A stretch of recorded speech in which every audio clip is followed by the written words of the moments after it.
Back in 2009, I was severely depressed and suicidal. One late night I was going to shoot myself with my rifle I had placed under my chin, ready to be done with all the hurt and negative emotions I was dealing with. As I sat there, I thought about my mother who was sleeping in her bedroom, waking up and finding me, her son, deceased. So I put the gun away and found myself in a very dark place emotionally. I called out to the spirits and absorbed all the emotion and sadness I was feeling and drifted off to sleep. I don't know if I went to sleep or I was pulled out of my body, but where I ended up was very vivid and real. I suddenly found myself lying on the floor in this dungeon-like place that appeared to be underground.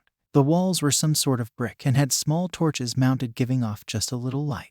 The floor was steel and was very cold because I was in my regular clothes, laying on my stomach with my hands out extended in front of me. There were metal chains hanging down from the topless ceiling, and it was like a void along with the right side of this room. I cannot recollect that there was anything there. Right in front of me, slightly off to the left, was this huge round thick steel lid covering this hellish pit. I noticed the further you go down the room, the lesser the light revealed. As I was looking down as far as I could see, where then limited light meets the unbearable darkness, I noticed 3 entities. Jesus and 2 others in the darkness I could not recognize. I knew it was my Lord Jesus Christ, even though I could only see the back of him. He had on a white robe, standing there talking with these other 2 beings, but could not hear what they were saying. I was so ashamed and excited at the same time that this was actually Jesus. I kept telling myself this is Jesus from the Bible, while staring at the floor, feeling awful and disgusted with myself. Then a strong voice said right over me, "You are not worthy," and shoved me to the ground.